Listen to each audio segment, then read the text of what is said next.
All right, good morning, everyone. So, we have our first episode of the Spiritual Sisterhood, which starts today.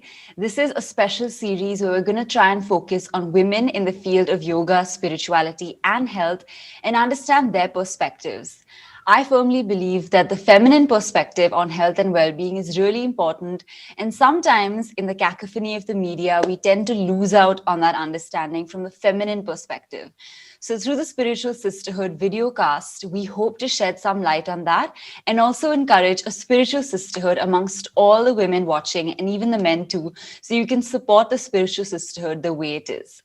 So, for our very first episode, we have one of my close friends, Navita, joining us, who is also the founder of the Karunachal Foundation and an avid and amazing yoga teacher herself. So, we're going to understand about her life story, about what has brought her to this point in life today, and what makes her who she is. So, let's hear from Navita. Thank you for being with us, Navita. Firstly, it's a pleasure to have you. Thank you so much, Anvita. I mean, I'm really happy that you chose me to be the first person on this series, and I'm really excited for us to have this conversation. Yeah, me too. I think, I wanted to just start off by saying that Navita has been so instrumental. She uses her platform so well to kind of just share spiritual knowledge and what yoga really means. So my first question to her is just going to be literally about that, like what does the word spiritual or what does like spirituality mean to you and how do you define it? Yeah. Okay. So when anyone says my spiritual self and my other self, for me that kind of I don't really understand it Mm. because I think it's there's no spiritual self. I think everything is just one. Mm. And for me, I, if I had to really define it, I would just say that it's being true to who you are. You Yeah. can't really box spirituality as, oh, if I'm Mm. wearing these malas, then I'm spiritual. Yeah. Or if I'm wearing these colors, I'm spiritual. Or, I look a certain way, I'm spiritual. I Right. think that that's a very wrong notion of Mm. understanding spirituality. Right. Um, I think it's just being true to who you are. You Yeah. can be someone who's very, on the path, but not show it Yeah, as well. right.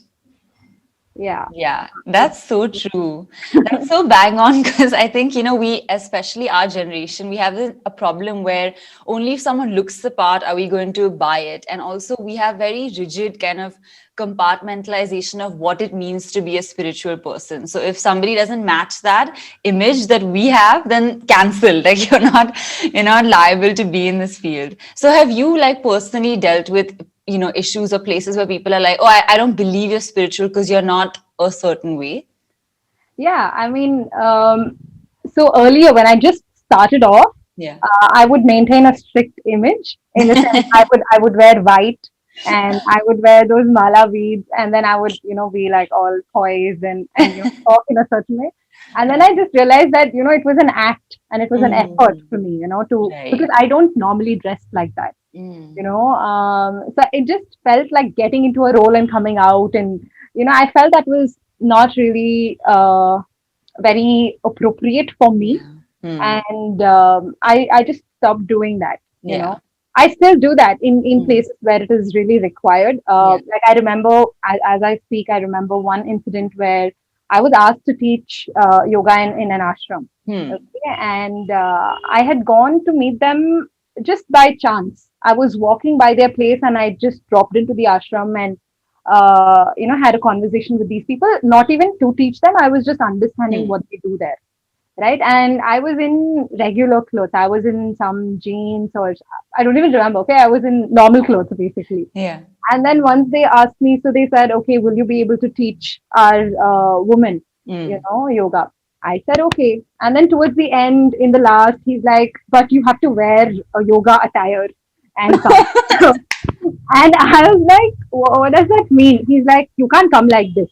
Yeah. And that really stuck me. I was Mm.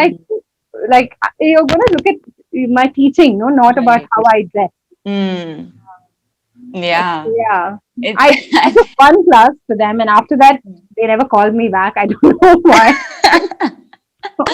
No, I think, there's definitely a lot of bridging the gap that needs to happen where sometimes people think we need to fall on either end of the spectrum, like either you're traditional or you're completely modern. But I think most of us, especially I think Indians, we fall a little bit in the middle of the spectrum where we've gone to schools which have made us well versed with the modern understanding of life. But then we also understand yoga and tradition. So we want to like combine it. We don't want to lose either because they're all parts of ourselves.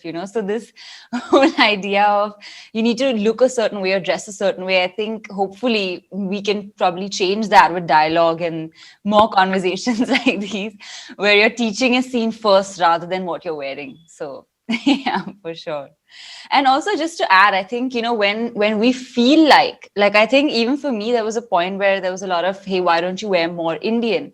But now I feel like I'm like, oh, this is so airy, I feel good in it, so I wear it. But when it's enforced or coerced, I think we'll rebel more. So there's a need to kind of, Absolutely. balance the field. Awesome. Great. So that was a good first answer. Well done.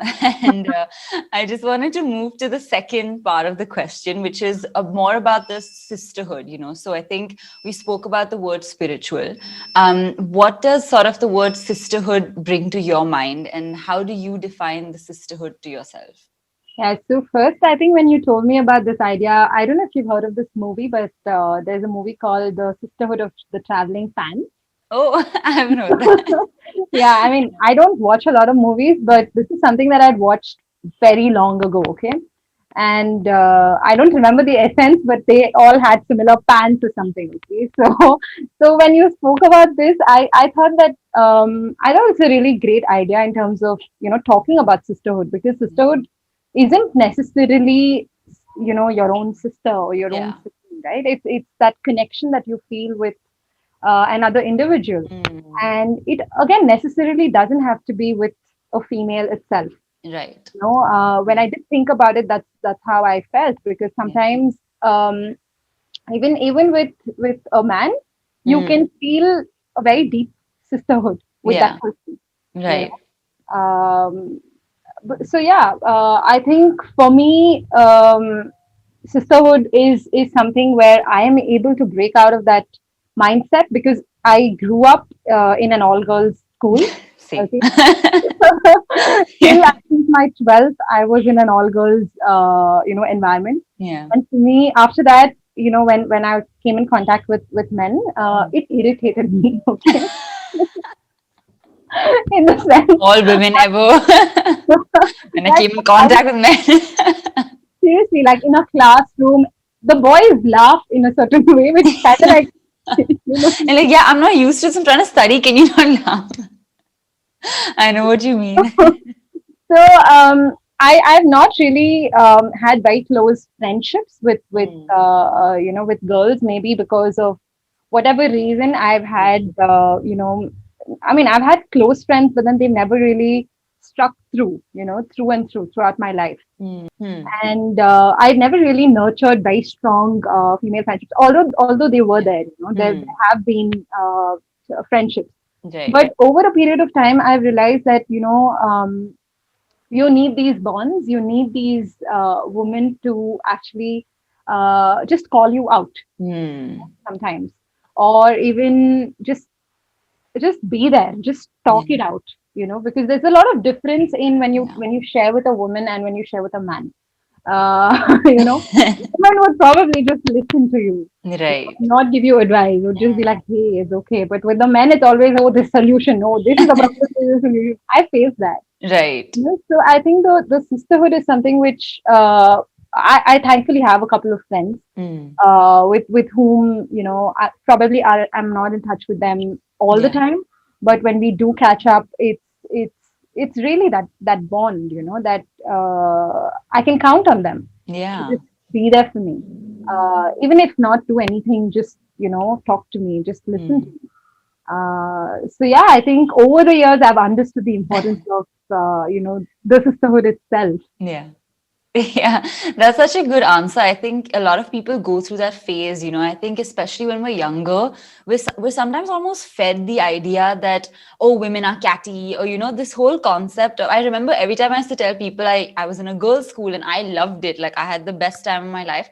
People would be like, oh my God, so it must have been so catty, you know, it must have been so like, and I was like, no, it wasn't. In fact, it was the opposite, you know, we would champion each other. We could like really be ourselves because there was no inhibition. And I think because of that, we really found ourselves deeply because we were not trying to impress the opposite gender or anything like that. But I think popular media, or I don't know, this notion of women being rude or catty to each other is almost fed to us. So, like you said, it takes time for us to break that mold and then to realize that, oh, you know what? Actually, I can relate to her more maybe because she's of the same gender, you know. So, I'm glad that we can now nurture the sisterhood and be like, hey, come, instead of being like, oh my God, this is a whole catty thing and let me just stay out of it. So yeah, same. And that's kind of why I wanted to, you know, highlight this sisterhood aspect, because I think there's a lot of undoing that we as feminine minds need to do. So hopefully through this podcast, we'll make that happen. Yeah, totally. Awesome. Great. So my next question to you is going to be about, like, you know, to just help the viewers understand more about who you are and kind of where you come from, what made you who you are. So like if you can take us a little bit through your childhood and how it shaped you into finally finding the path of yoga and becoming who you are. Like just take us through like who was Navita a couple of years back? Okay, so I think when throughout my childhood, right, I've been very different in the sense that the things that would normally appeal to people wouldn't really appeal to me. Mm, Like for example, I was in the sixth grade when for a science project, you know, we had to study diseases. Okay, I'm just giving mm, an example, yeah. and I I actually studied diseases which my grandmom had, you know, and I presented that, and I also for an English assignment I presented a book reading which was Robin Cook and Huh. Agatha Christie, and my teacher was shocked because she was like, "Did you actually read that when you were in sixth grade?" So I said yes, and you know, so that's how it's been. I think from a very young age, I've been more mature than my age. I feel like I'm an Mm. old soul trapped in a young Yeah, I body. feel you. Same.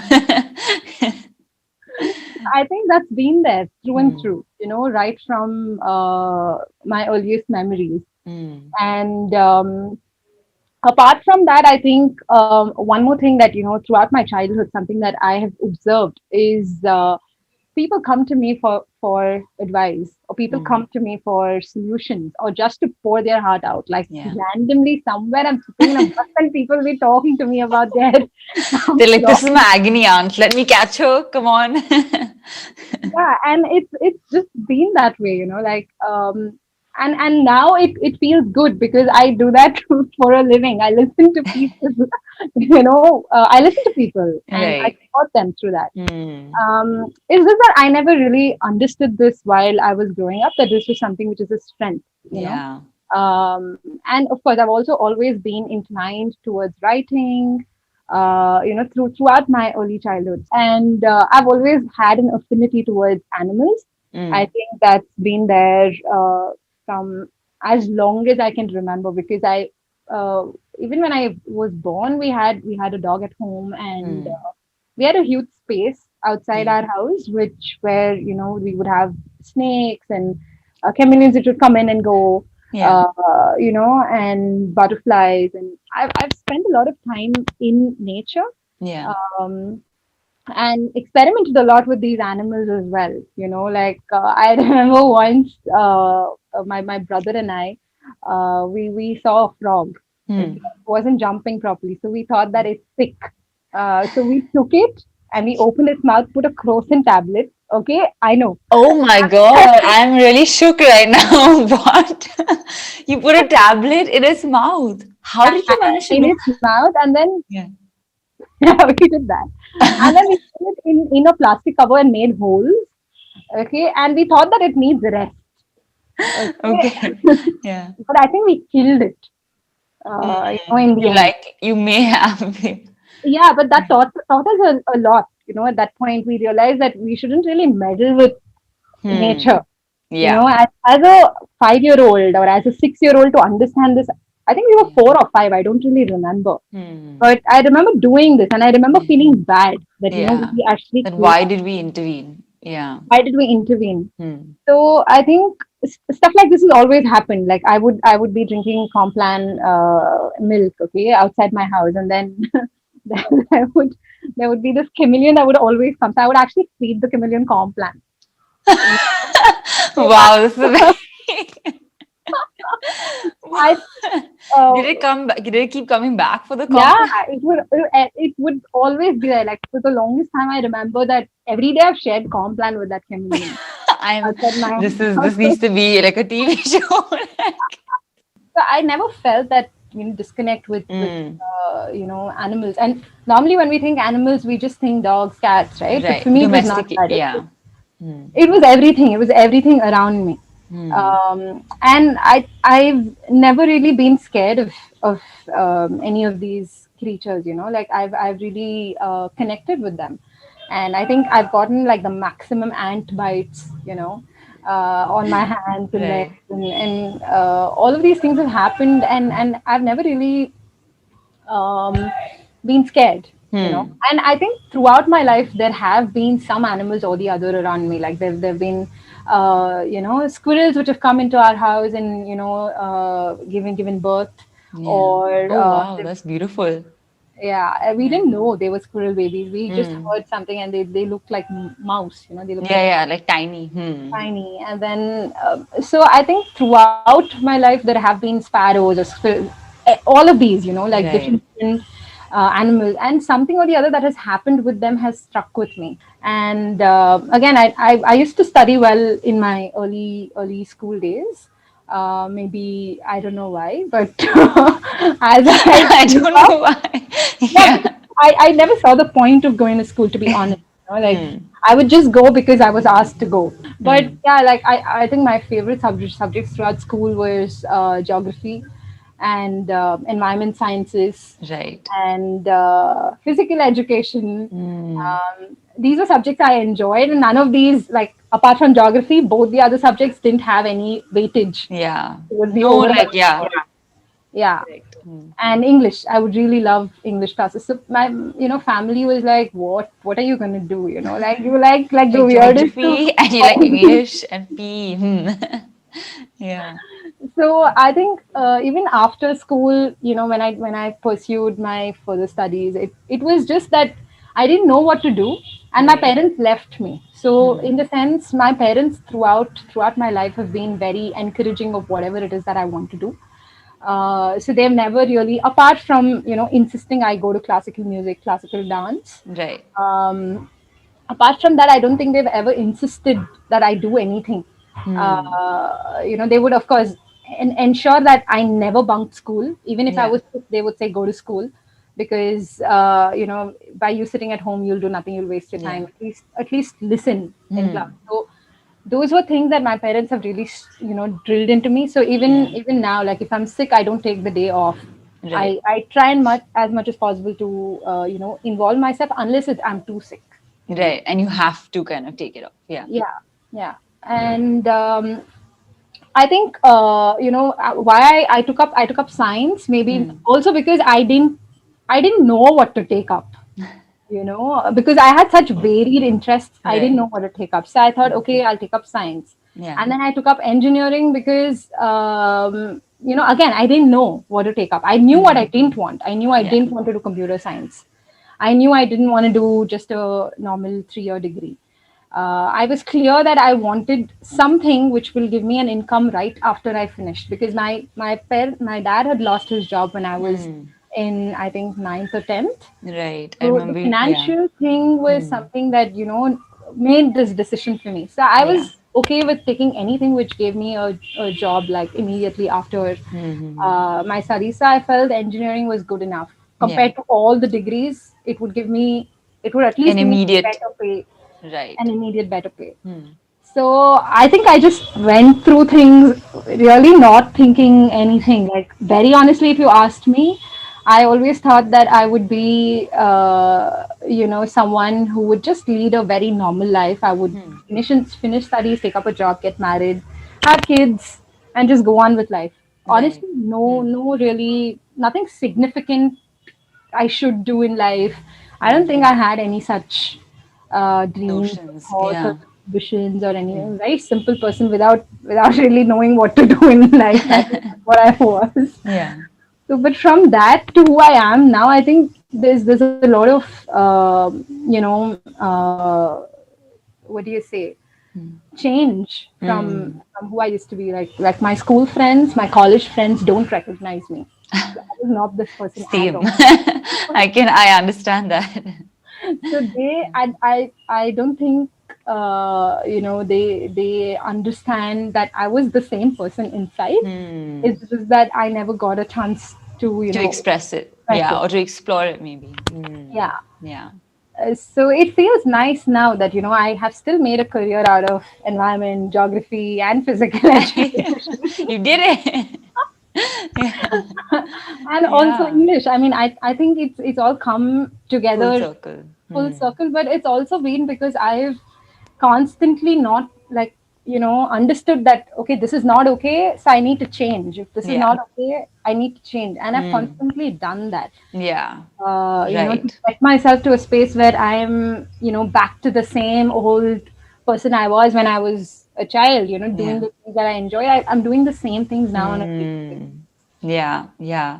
And I think that is such a beautiful thing you said, because sometimes we hear the spirits calling and we push it down because we're like, no, no, no, society has told me to do X, Y, Z. So this calling I will push down. But I think the difference here is that even after so many impressions being formed on your mind, or being told what to do, or just kind of going through life, I think to have the courage to listen to your spirit's calling is also something that's quite commendable. And I think, like you said to keep at every point being like, no, this is not working, so I need to change.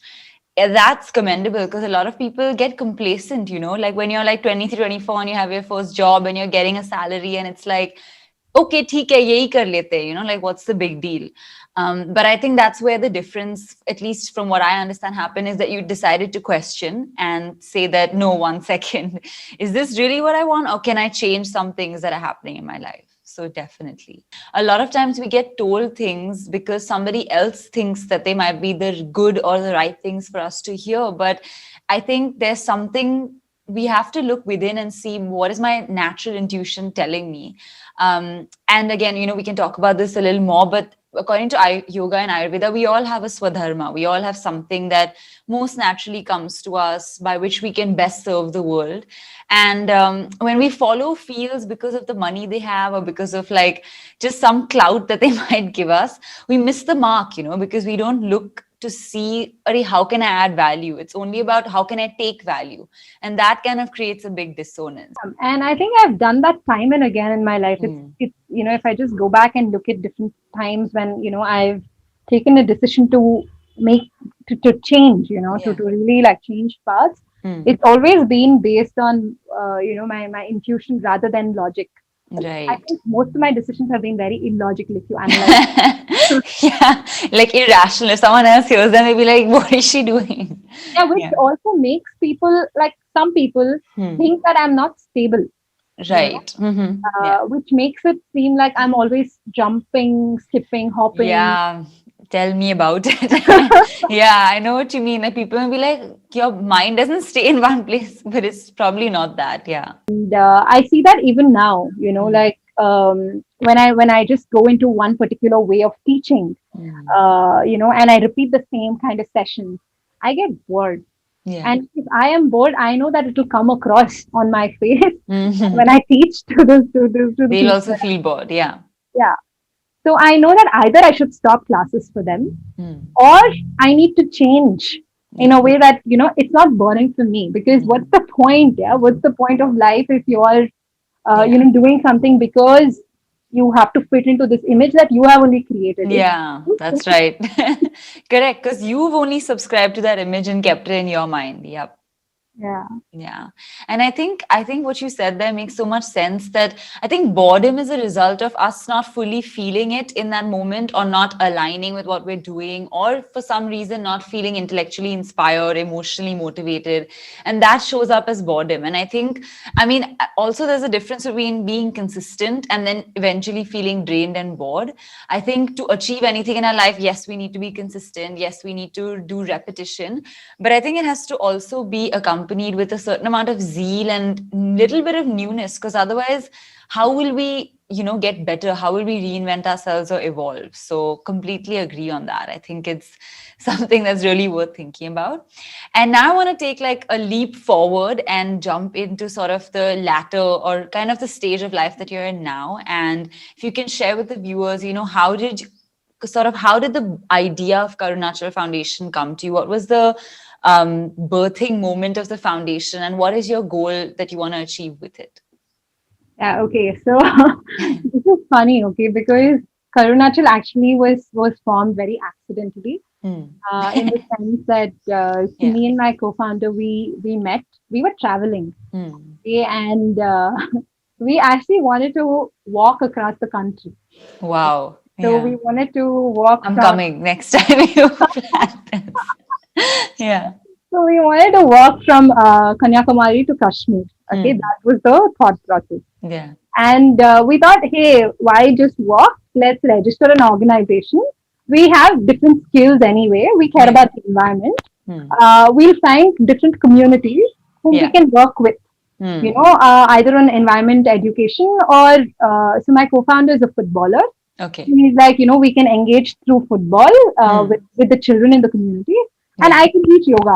And also Correct. we can work on environment stuff. So we'll Hmm. work with communities, as we walk and we Yeah. go. So Wow, that's this is like like imagine being in a caravan or something and being like, we have arrived. Like the ice cream man comes in, it's Karunachal Bhavi. Yeah. But so that's so cool. we thought we'll do that, Hmm. and we actually started planning for that. Okay, so we registered a company. We thought that, Hmm. okay, we want to do these things, and that's how Yeah. we listed down the company's objectives. And Yeah. we wrote all of that. We registered a company, and then we were like, cool. We'll work with football. We'll work with yoga. We'll work on environment education. Hmm. Okay, we'll work with this community for this many months. Then we'll move. We'll work with this community, and then we'll work with different communities, Yeah. basically. Because Hmm. at the end of the day, whatever change that you're trying to bring about, there's only seeds of thoughts that you can plant. If Yeah. the person And really then wants it's a to change, conscious, yeah, it's up to decision them. on their end. Yeah. You can't really say that I will sit, I will create impact. I think that really doesn't work, very Hmm. honestly, Yeah, we because can only facilitate. Yeah. exactly, and it's up to them. It's up to who it is that you're working with. Yeah. So we decided we work with kids. Hmm. Okay, because we were like, okay, kids are in this brainwave state Yeah. where they can really absorb things, Hmm. and they can make, they're in the formative years. Yeah. So we should give them both the sides, Yeah. the good and the bad, Correct. and then let them choose. So Hmm. what better than a physical activity which is so engaging like football, Yeah. and also something which is nurturing, relaxing, Hmm. calming down like Like football, yoga, like a, like yeah. yoga, sorry, like Hmm. yoga. And, through this, we talk to them about being conscious towards the environment, caring about nature around them, Hmm. because it's all internal, right? Like what Yeah. you see outside is inside, Yeah. and what you put inside shows on your face, or outside as well. Yeah. So we thought we'll talk about small things, simple things, Hmm. may not be a lot, but within say around 6 sessions with the kids, we'll give them certain things, and then we'll have a small test or whatever, understand that whether they've learned it or not, and then we'll move Hmm. on, because with kids, things stick. Yeah. Like if it has had an impact on them, it will stick with them Right. for the rest of their lives. Maybe they won't Hmm. understand it now, maybe later on Yeah. it'll come But back, but it it comes will. back. Right.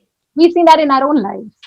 Exactly. So it Yeah. can't be any different from in rural kids. So Hmm. that's how we actually started off Karunachal, that we'll actually walk across the country. And Yeah. we were in Kodai, when we were in Hmm. Kodaikanal, when we conceptualized this. So we started testing it out with the kids there only in Yeah. Kodaikanal. And it worked. Okay, the kids were really, really looking forward to, the government school kids were really looking forward to our football classes, yoga Hmm. classes, and their goal was, oh, I have to stand on my head. That is my goal. Oh, even the kids have these goals.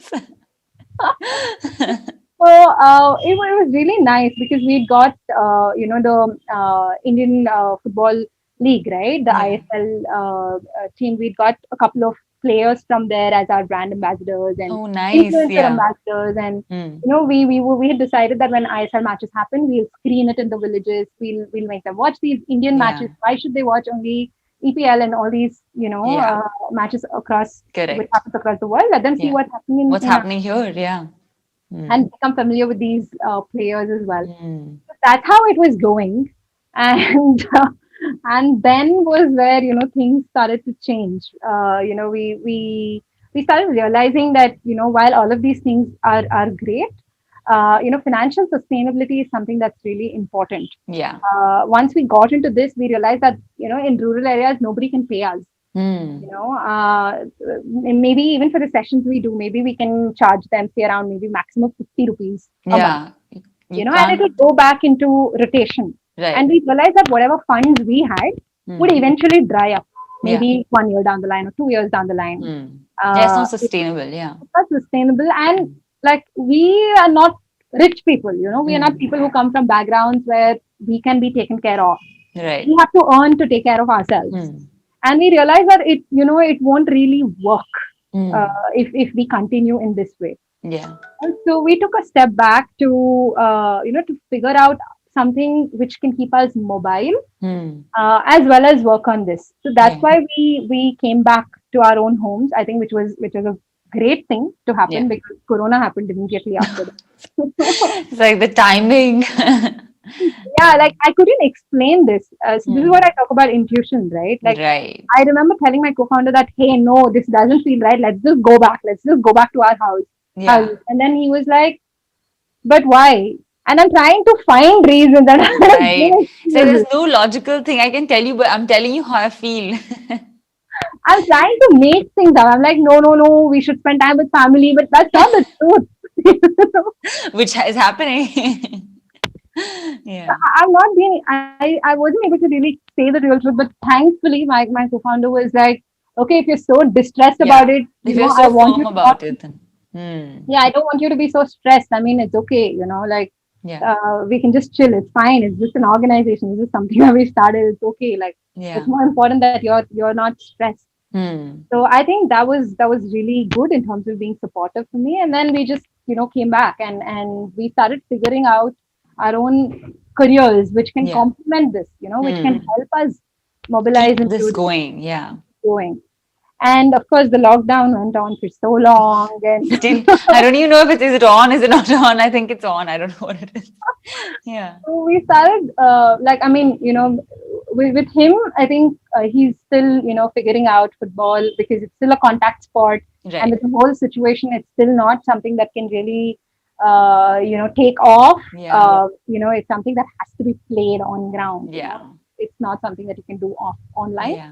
But I think for me, with yoga and meditation, sorry, not yoga and meditation, with asana and meditation, I just don't know what people say. Even I keep saying Yeah. yoga and meditation. Wait, can you tell people why you say that? So just so they know. Yeah, so I mean, meditation is a part of yoga. Yeah. When I say yoga, I'm actually referring to asanas. Correct. Yeah. So Yeah. that's And where I, this is the thing that keeps happening even with all of us because it's so common now. But when we study yoga, we realize, array, it's a part of yoga. We don't need to say yoga and meditation. But unfortunately, consumers or students only understand it when we say it like that. So it's but yeah, I agree with you. I hope that change between asana and meditation happens. So we all know it's the same process. yeah, totally, Yeah. totally. So yeah, I think I started like Feb. We came back, and then we took a small pause to really understand how to take this forward because we knew that walking across the country was not going to happen because of COVID, Hmm. and Yeah. That's we had to figure it out, and also we realized that for real impact to happen, or at least some amount of change to happen, hmm. there needs to be some amount of prolonged engagement or prolonged continuous check. Yeah. Even if we're not working with them, Like a can't be progress. that, Yeah. yeah, it can't be like we work with this community, leave it, and then go. Yeah. We can't, like, we should work with this community. Even if we go to another Invest in community, them. there should be somebody monitoring, because otherwise, how do you sustain something that you've taught them? There's no Hmm. school which is, inculcating Yeah. these values in them. There should be some Right. mechanism which will they keep their learning continued. Hmm. These are Yeah. things So we that it's learn. not just a one-time thing and then they kind of like one time I did this. Yeah. Ah, ah. So we've been at it, trying to figure Hmm. it out. But like we tried online stuff, and we did, I think, 12 such camps. So we used different mediums because we couldn't teach only yoga or football. So we used art, we Hmm. used different forms of art. We Yeah. used environment education. We taught kids how to make bioenzymes. We used Hmm. music to teach them about environment education. We did, I think, around 12 to 15 online camps during Yeah. the whole COVID thing to understand. Hmm. And we also realized that this also doesn't work. Oh. But that's good. I think that's how you iterate. It's like this is not working, it's not working. Now I find what actually is going to work.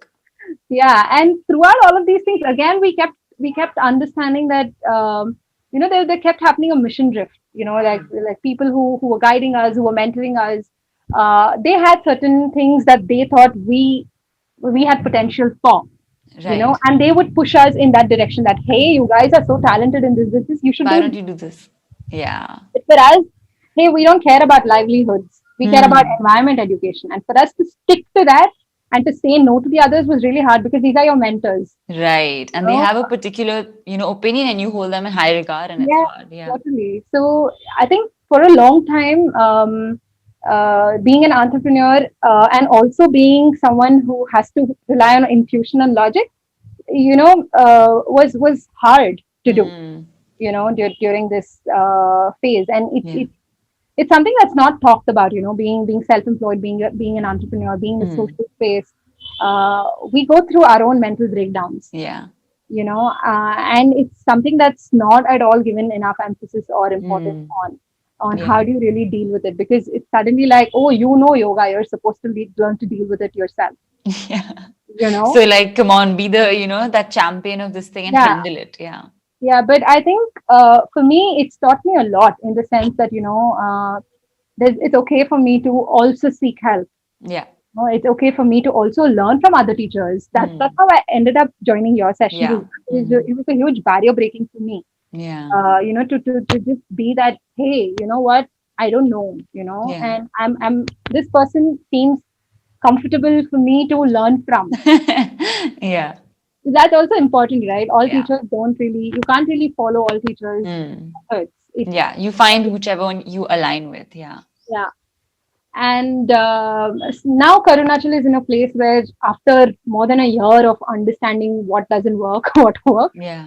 we've finally understood that we want to continue working with kids. Hmm. We want to work with kids on environment education only. Hmm. And that has become really clear. Earlier, it was okay. We'll try this also. We'll try this also. We'll try spirituality also. We'll Yeah. try talking to them about. Sub try, like, let's try everything. Let's make a cocktail and then we'll decide which one. Yeah, and Yeah. also the thing, right? With me and my co-founder, both of us have such varied interests, and we Yeah. think that everything is important, which is the true, but Yeah. And then you have to kind of be like, no, 1 second, what is one at a really important out of all the important things? yeah. So it's been a huge learning curve for us to really, narrow down and realize that, hey, one tool. I be it one thing. We can't do art also. We can't do music also, yoga also, football also, and teach about environment. We can't do all of that. That Hmm. one tool needs to be something in line with environment. When Right. you say you're talking about environment education through football, people are like, huh? What? Hmm. You How are know? you going to do that? Yeah. They Yeah. don't perceive how that's possible. Yeah. Yeah, it's not. So we've had to, understand that this doesn't work, because in our minds it's clear. Yeah. But With how we communicate that to someone else. Yeah. yeah. So we've finally been able to identify a tool which is growing plants. Hmm. Growing plants and environment goes very hand in hand. Yeah. It's easy Hmm. to communicate Hmm. also. Yeah. So now we finally understood that, this is our primary mode. Yeah. And also we've not let go of our travel thing, because that's something that we really care about. Yeah. And that's something that we You wanted. just postponed it. Like, okay, we'll do Yeah, it, but a little later. yeah. But now we've modified that to be rural immersion uh, camps. Mm, So it would be rural immersion workshops. So it would be like right. 2-day workshops, or maybe 4-day workshops, or maybe 10-day workshops, Mm, based on who and when. So And you it would mean, be, so I have a question with rural emotion. You mean like urban people can go to rural places? Okay, yeah. yeah.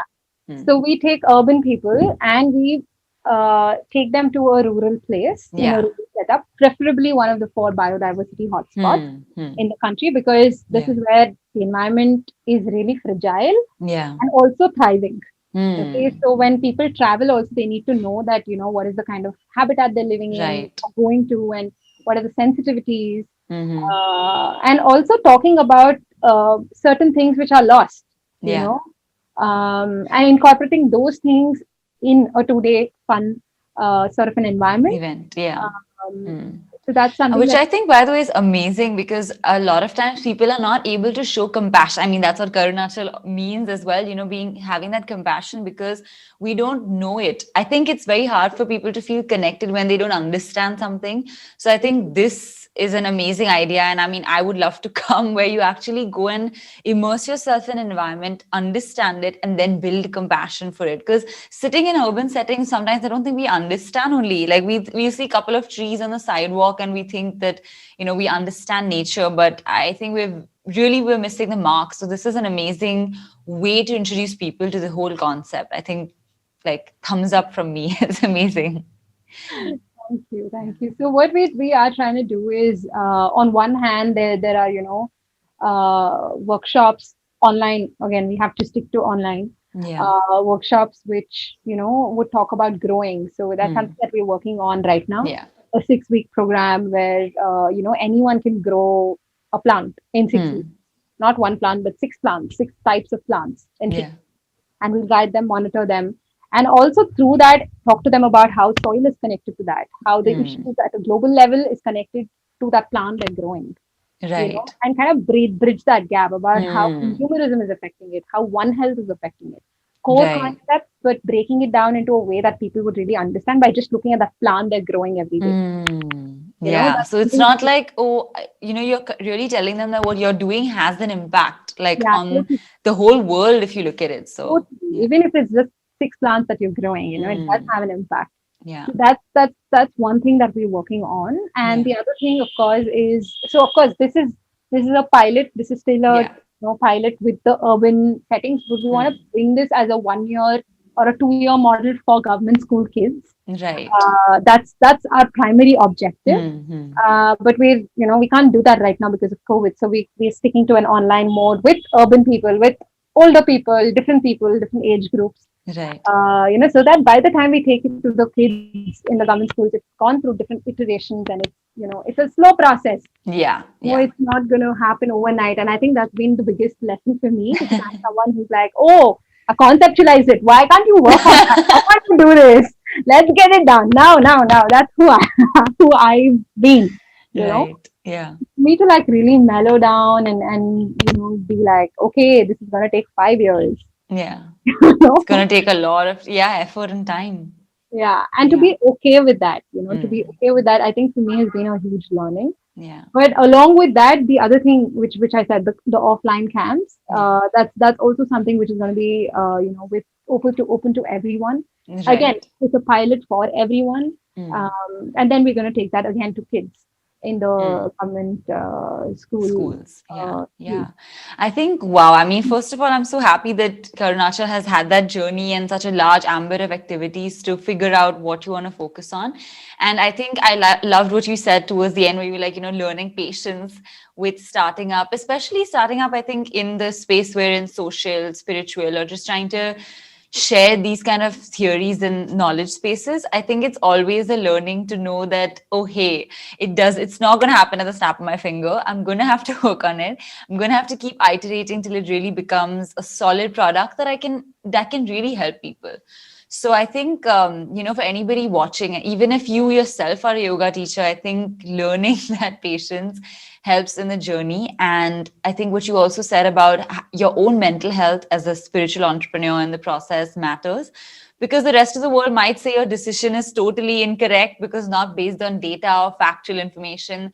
But I think, that's what makes us different. That's what makes us thrive, is that we also let intuition lead the way. Not only that, of course, we look at data also, but we do let intuition play a role in our decision making, which is what I think differentiates us from other entrepreneurs. So that's been amazing. Now I know that we have to almost wrap up, so I'm going to ask you the last question, and then of course we can do another follow-up episode to this.